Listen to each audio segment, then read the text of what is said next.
Depuis le dimanche 5 septembre 2021, Alpha Condé n'est plus le président de la Guinée-Conakry. Il a été renversé par le putschiste.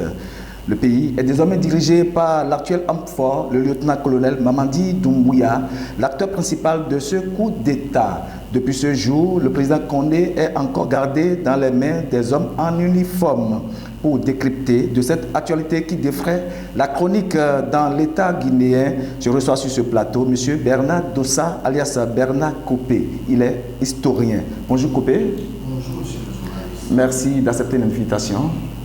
Merci également de nous avoir invités. Amis internautes de Radio TV de Radio News FM, faisons un tour au service commercial. Bon, mais dinero mi kwa kota bede mi legan. Le gouvernement doit nous amener. File a honkan we men le poton idodo we mi le fi. Wa se tambi don te don e ke mi wa a ino village en passa. Da o menu mi ku be ga do tanko de beneto me fi ma agbo to ko me. Be wa se tante don agbo me fi we na dijon.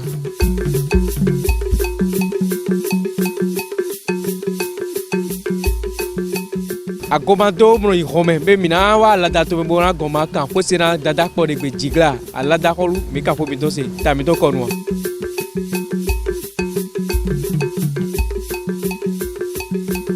No iwa wa se tante ton e komizo dangbo kakawa do savalo sin to kolo me savalo vi sunu savalo vi nyonu ne mi fon gbo magandia.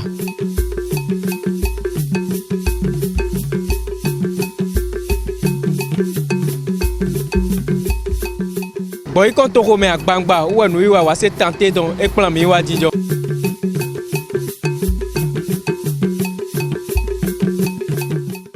Nous y va mi ton wa se temps et remi wa greko wida zin to kolome.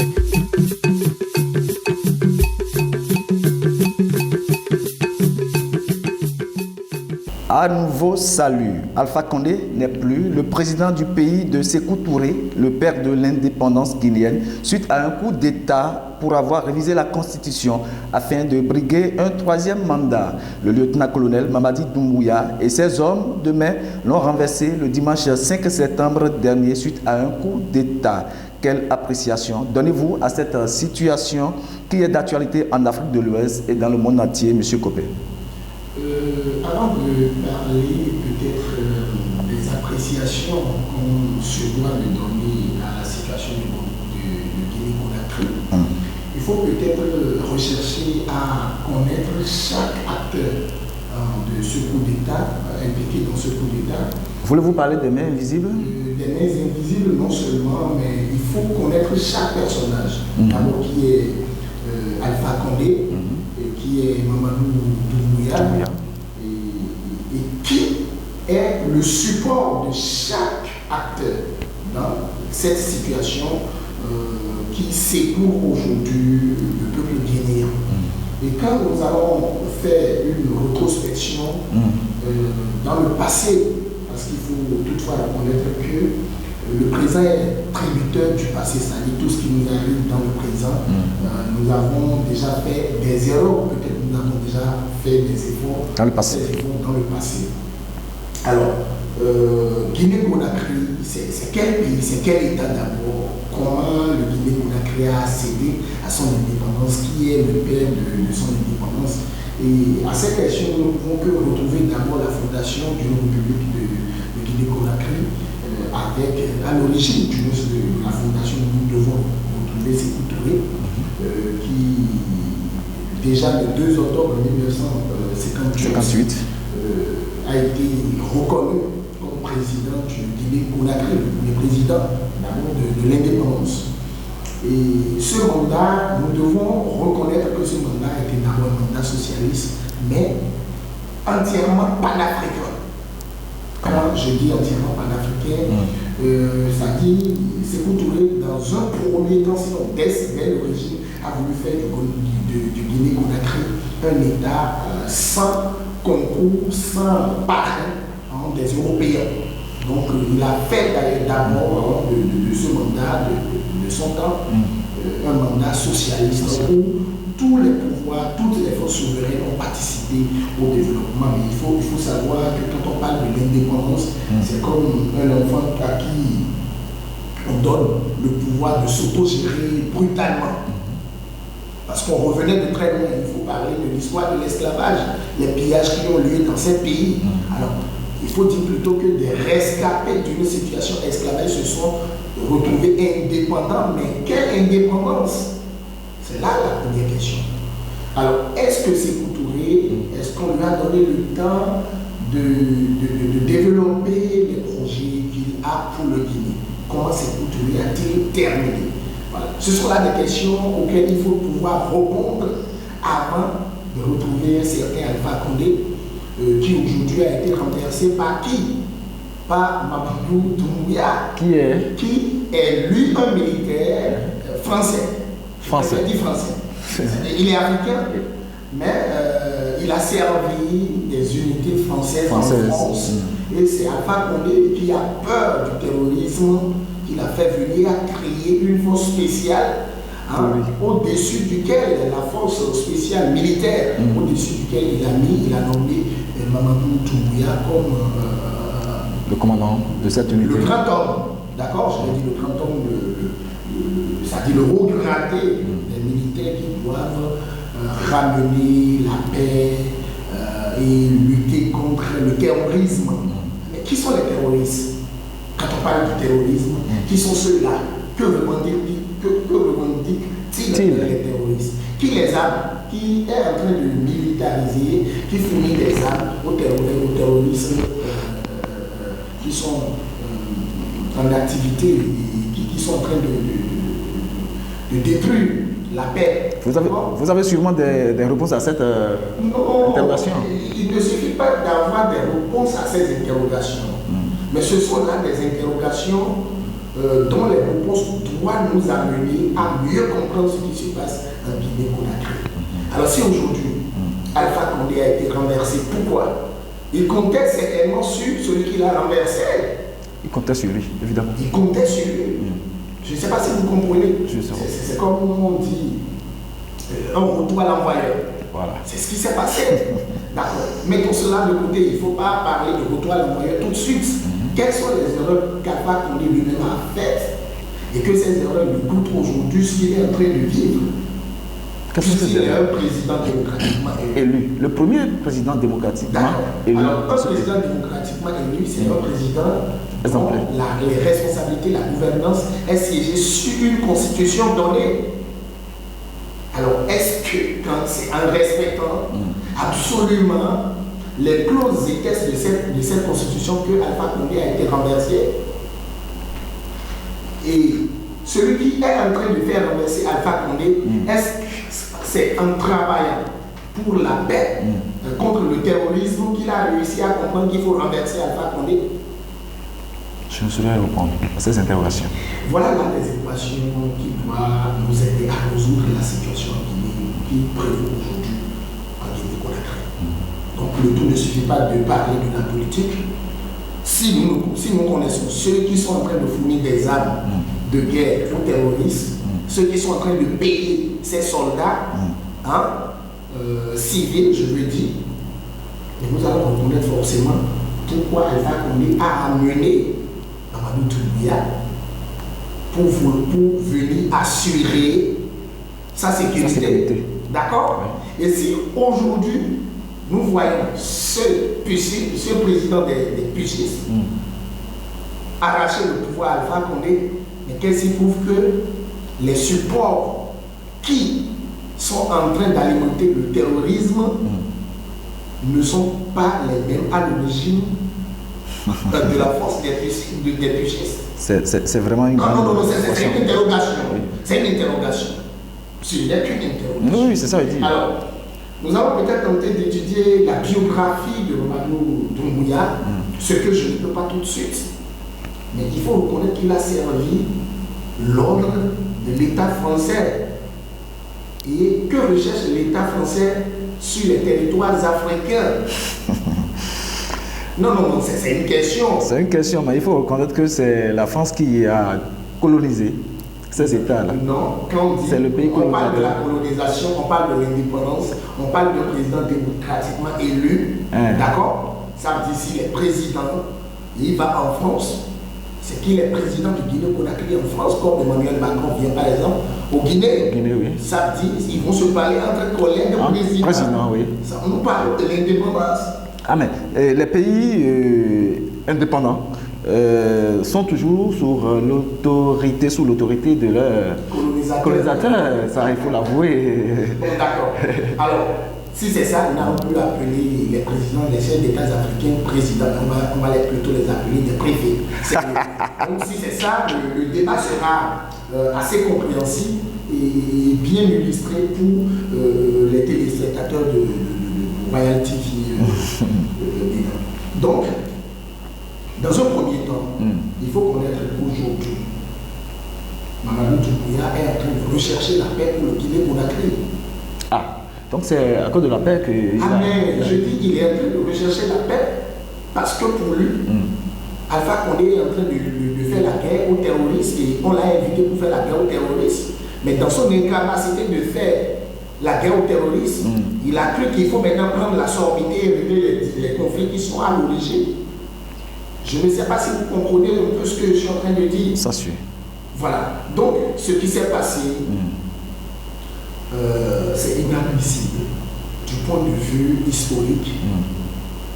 Les Guinéens doivent prendre la destinée de leur État, de leur nation en main. Mais cela dans une franchise, parce qu'il faut que l'État central aujourd'hui coopère forcément avec des milices, avec des terroristes, afin de comprendre qui est-ce qui est en train de leur fournir des armes. Des armes proviennent d'où? Quel est l'État? Parce que l'Afrique ne fabrique pas des chars de guerre. L'Afrique ne fabrique pas des armes. Je ne sais pas si vous comprenez. Oui. Alors, quand on reconnaît celui qui introduit des armes dans l'État du Guinée-Conakry, mais c'est obligatoire de connaître de faire la part des intérêts et de connaître ce qui nous divise. Parce que les terroristes n'ont pas un parti politique. Ils n'ont pas dit, bon, nous sommes terroristes parce que nous voulons arracher la présidence. Nous gagnons le terrain parce que nous avons un parti politique. On ne peut pas dire que les terroristes sont du parti d'Alpha Condé ou de machin. Donc, selon vous, le coup d'État est à la base du terrorisme et non de la révision de la Constitution qui Non, du tout pas. Si Alpha Condé a été renversé, ce n'est pas parce qu'il a été élu, il a pris le troisième mandat. Je sais que ça fait partie. Mais il n'a pas été renversé pour ça. Pour ça, en fait. Parce que le militaire qui se lève, il prend des armes, il va chercher son président.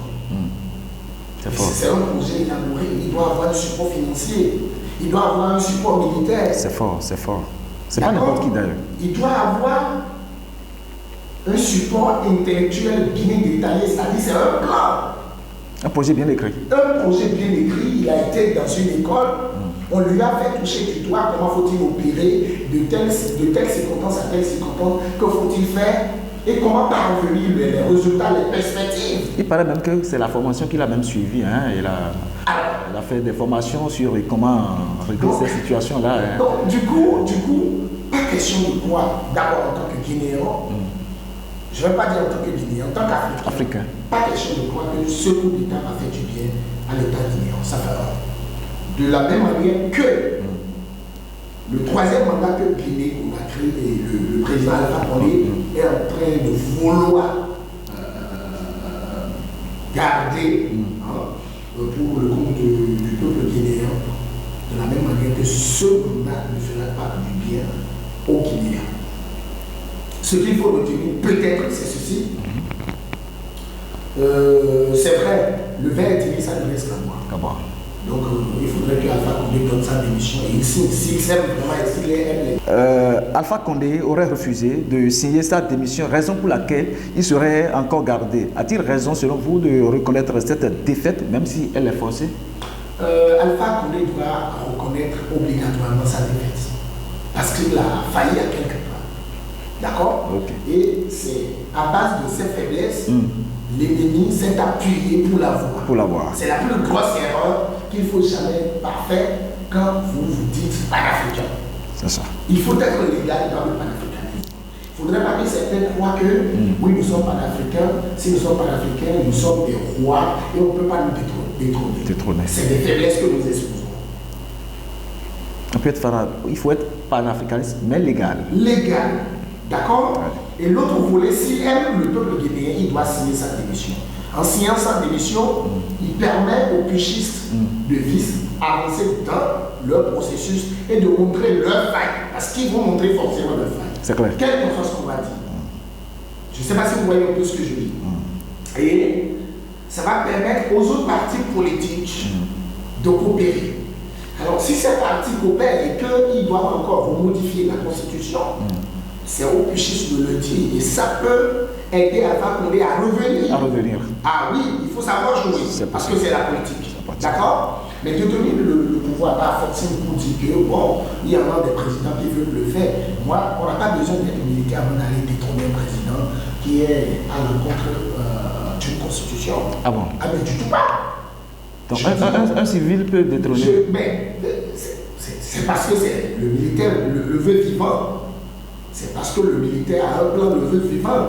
Des civils, écoutez, vous savez, il y a des choses qu'il ne faut pas dire parce que nous sommes sur une grande chaîne de télévision. Mais un civil qui va voter même pour un troisième mandat, alors que la Constitution en est à l'opposé, a perdu même ses propres armes. D'accord? Donc on n'a pas besoin d'aller maintenant. Si il faut dire que quand on est président, on a toutes les institutions en main et qu'on peut se faire élire président par force. Alpha Condé a dit qu'il ne voulait pas du troisième mandat, mais que c'est les femmes guinéennes qui l'ont obligé à être. Mais il s'est fait piéger. Aujourd'hui, nous en sommes où? Ces femmes sont où? Ils l'ont abandonné. Quand on l'a piqué, mais nous avons suivi des directs où ce sont des femmes qui crient oh la tête, oh la tête. Certains font parler l'argent à un lieu et place de la population. Parce qu'on sait qu'en Afrique, il y a la misère et il faut profiter de cette misère pour compromettre la bonne volonté, la bonne foi, la dignité de la population. C'est des choses qu'il ne faut pas faire. C'est de la malhonnêteté. Et je dis au début de ce débat, j'ai eu à dire le présent est traducteur du passé, c'est-à-dire le passé est revanchard. D'accord? Donc tout ce que nous faisons, on rattrape. Alpha Condé doit savoir qu'il tient des propos parfois panafricanistes, parfois je dis. D'accord? Il a des rêves de faire du Guinée-Conakry un État siégé sur ses propres supports économiques. D'accord? Mais cela ne lui permet pas de ne pas préparer un défunt. Voilà. Cela ne doit pas l'empêcher de préparer un défunt. Lui pense qu'il est le seul homme intelligent du Guinée-Conakry. Je ne sais pas si vous me comprenez. Alors, d'aucuns vont dire dans ce débat, Bernard Coupé est un historien ni pour Alpha Condé, ni pour les pichistes, mais il est question de rechercher l'intérêt de chaque personnage dans ce débat qui concerne le Guinée-Conakry aujourd'hui. Alors, si les militaires sont arrivés à ce stade, c'est parce qu'ils ont forcément quelqu'un qui les finance plus que Alpha Condé. Donc Alpha Condé voulait certainement. Donc vous confirmez toujours le thème selon lequel il y a des mains visibles. Mais c'est nécessaire. C'est nécessaire. Écoutez, le président des pichistes, Mamadou Doumbouya, pensez-vous qu'il a un compte économique, c'est-à-dire il a un compte financier qui pourra payer le salaire des fonctionnaires durant le mandat? Vous pensez qu'il n'y a pas de partenaires internationaux qui lui ont donné l'espoir de le faire? Que rien manquera. Vous pensez que les pays occidentaux n'ont pas analysé leur intérêt? Est-ce que jusque-là, quand on parle des présidents de la CEDEAO, c'est là où j'en viens.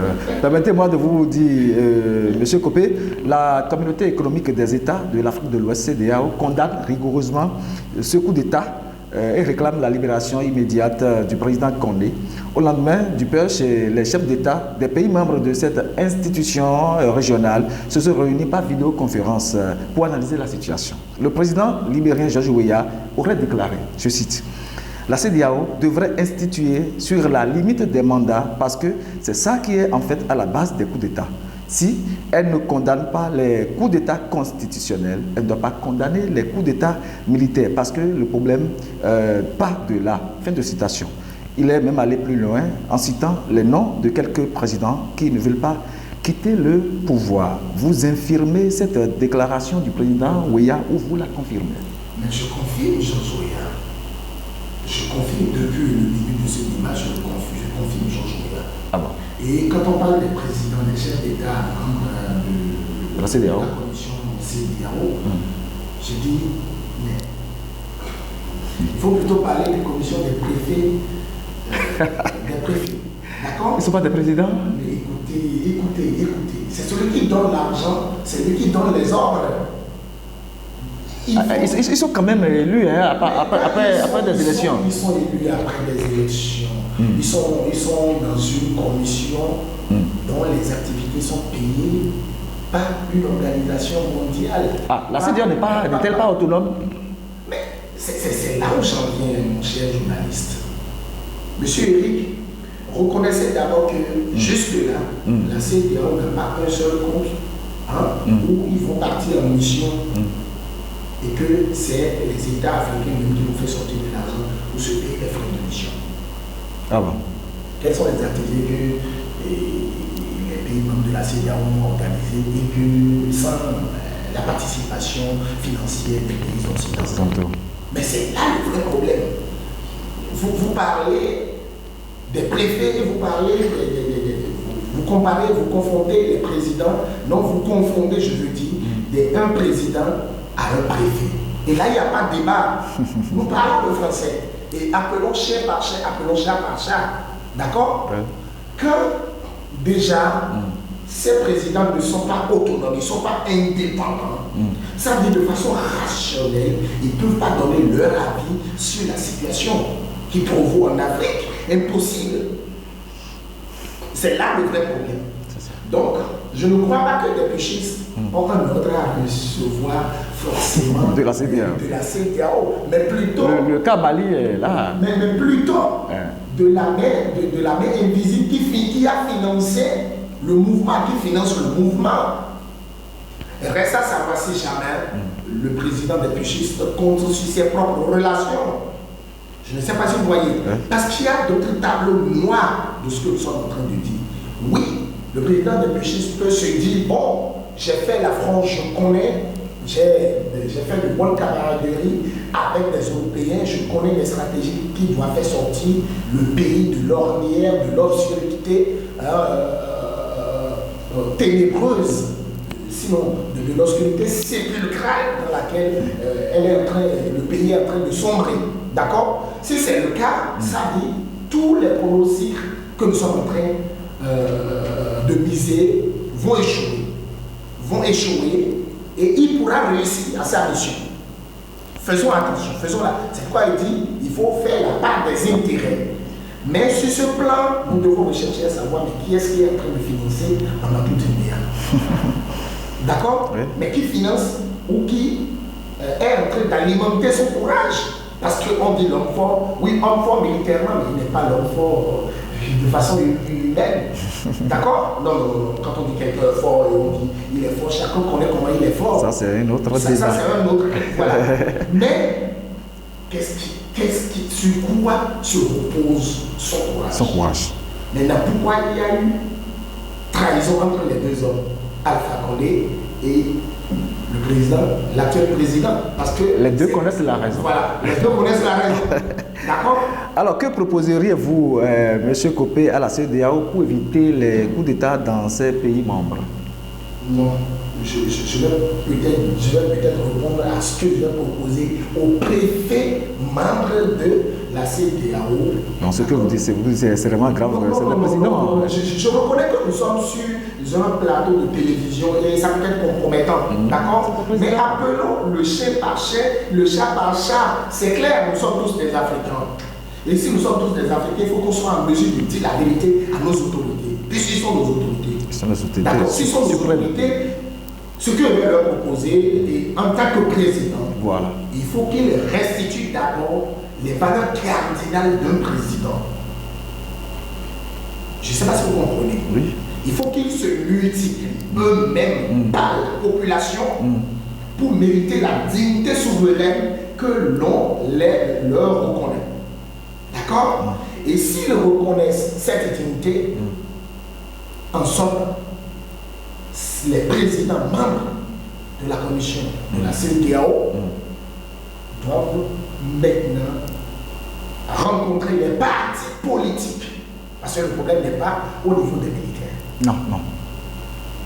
Au lieu d'aller rencontrer les militaires, ils doivent convoquer des assises nationales.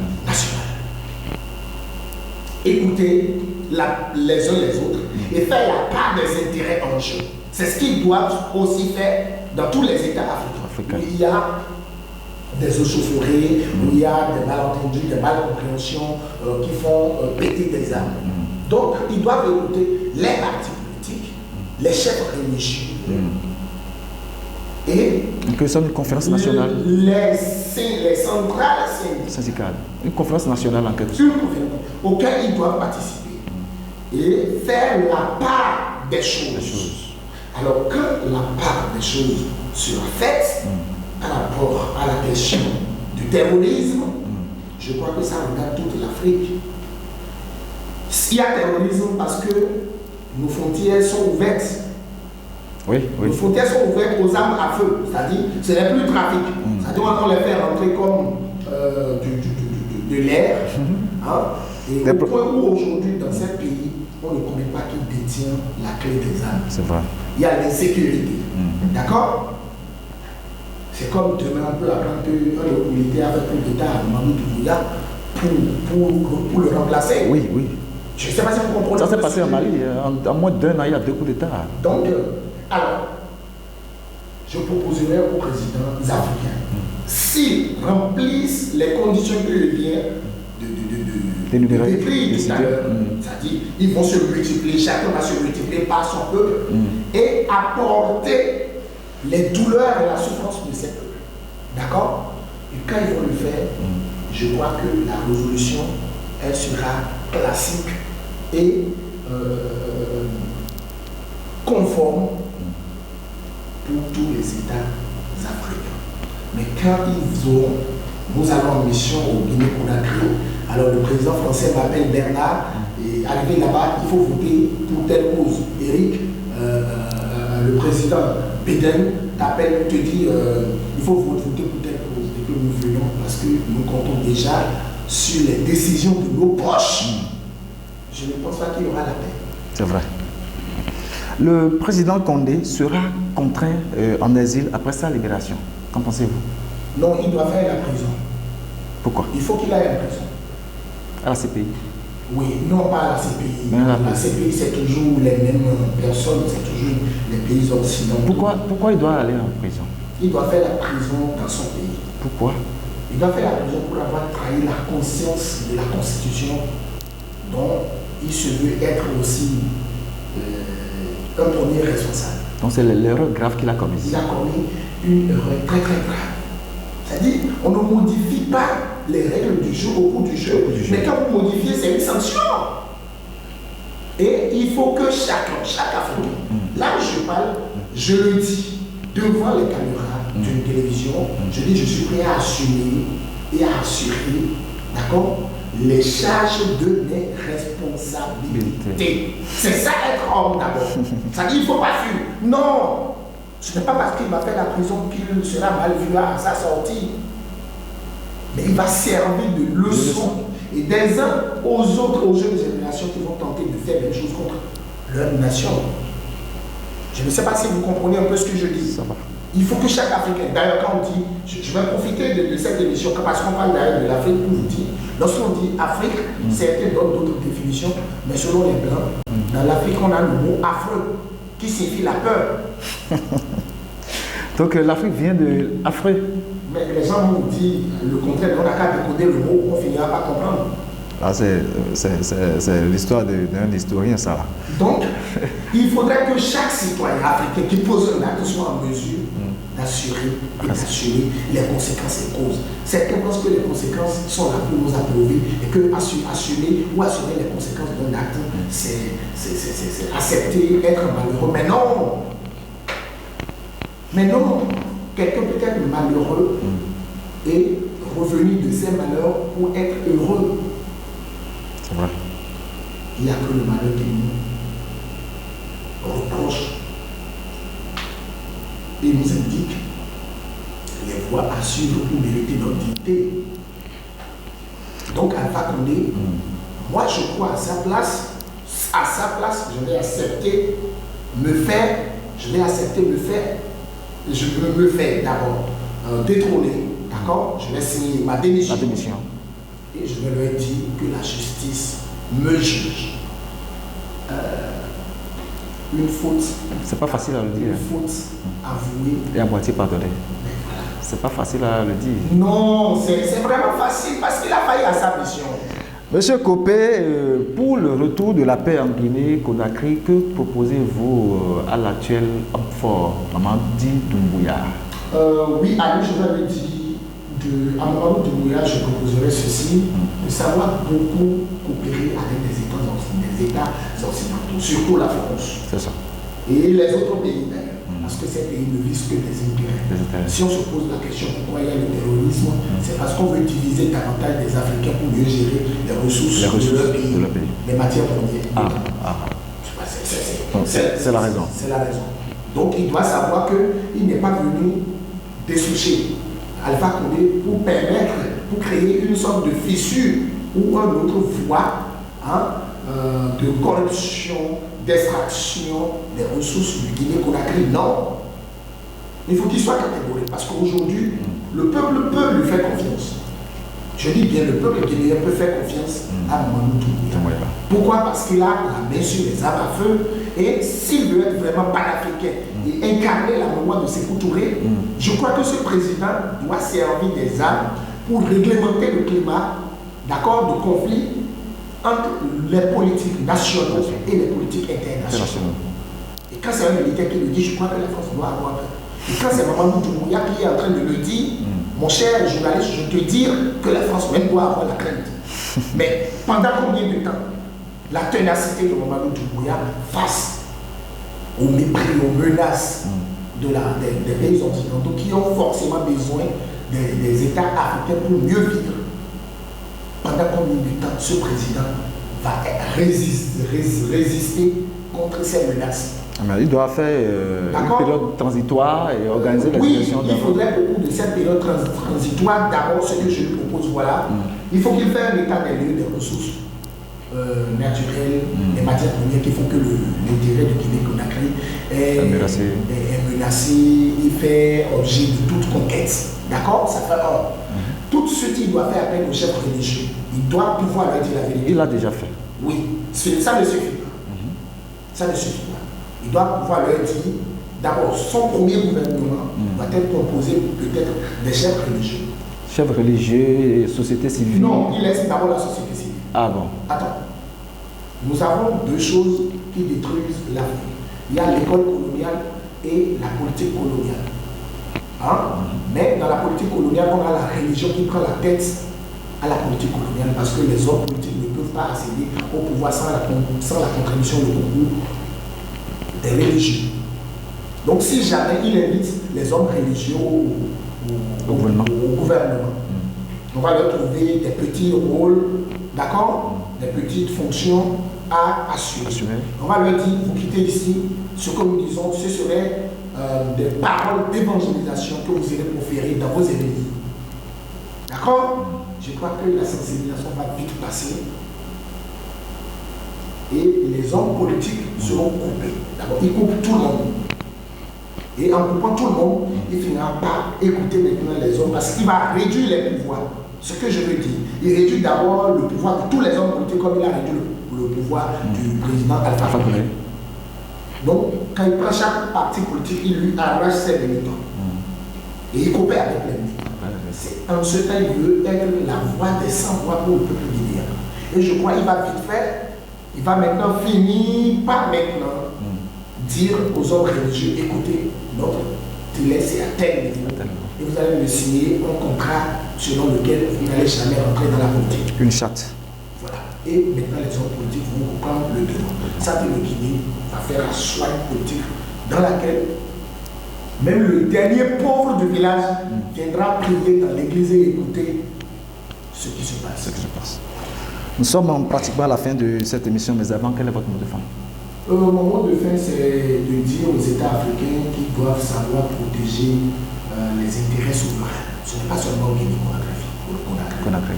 Déjà sur les réseaux sociaux, il y a des Guinéens, des Africains qui disent bon, tel président il est mauvais, tel président il est chien, il est chiot. Quand vous êtes dans une famille, tu te lèves, tu dis mon grand frère c'est un idiot. Ton grand frère c'est quel nom de famille? C'est ton nom de famille. Ah, mais toi aussi tu es le plus idiot. Donc il faudrait que la jeunesse africaine reprenne conscience de la situation africaine. Sinon la situation de la communauté noire. Quand je dis africain, je ne me sens pas bien dans le débat, mais je suis obligé de le dire.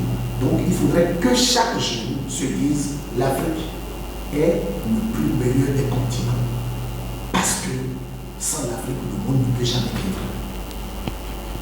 Et en se le disant, nous allons travailler notre conscience de manière à être des leaders nés.